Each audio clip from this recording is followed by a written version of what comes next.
on ne le présente plus, c'est le plus francophile des Anglais, c'est le nouveau R.J. Ellory, aux éditions Sonatine comme toujours, qui édite, je crois, c'est son 16e livre qu'ils éditent. Alors, avec lui, on oscille entre le policier traditionnel, les enquêtes un petit peu sur la mafia, sur la CIA, sur les tueurs en série. Là, on est un peu dans la veine de son premier roman. C'est une histoire un peu qui se passe, c'est plus un roman noir, ça se passe dans les Appalaches. Ça ressemble plus à du David Joy ou à du Ron Rash, en plus noir bien sûr, hein.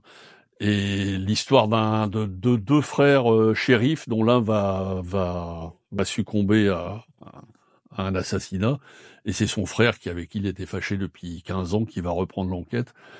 Ce qui est sublime dans ce roman et dans principalement les derniers romans d'Ellory, c'est que c'est non seulement c'est les personnages, les acteurs principaux du livre, mais c'est aussi la région et c'est aussi l'ambiance de ces petites villes américaines. Là, ça se passe dans la région la plus pauvre entre guillemets des États-Unis, c'est-à-dire dans les Appalaches, dans l'État de Géorgie.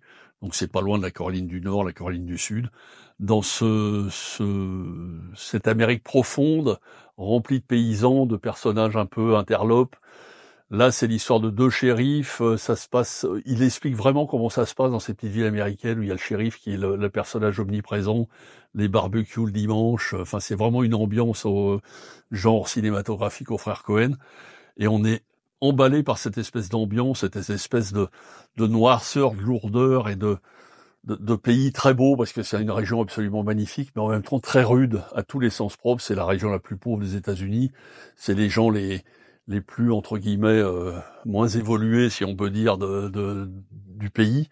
Mais c'est des gens attachants, très attachés à leur terre et surtout à leurs racines et à ce qui fait le sève même d'eux-mêmes. C'est vraiment un bouquin noir, superbe, très très bien écrit. Et on est emballé. Alors, il y a beaucoup plus que d'habitude, j'ai trouvé qu'il y avait c'était beaucoup plus lent, beaucoup plus descriptif que d'habitude, mais je trouve qu'il excelle dans ce nouveau genre d'écriture, et on est vraiment emballé par cette ambiance, et moi qui suis passé par là, j'adore cette ambiance américaine des petites villes est absolument bien rendue, cette espèce de moiteur, de chaleur, de gens un peu qui sont à la marge.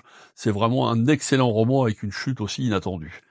Au nord de la frontière de Roger Ellory, c'est son 16e livre cette année publié en France chez Sonatine.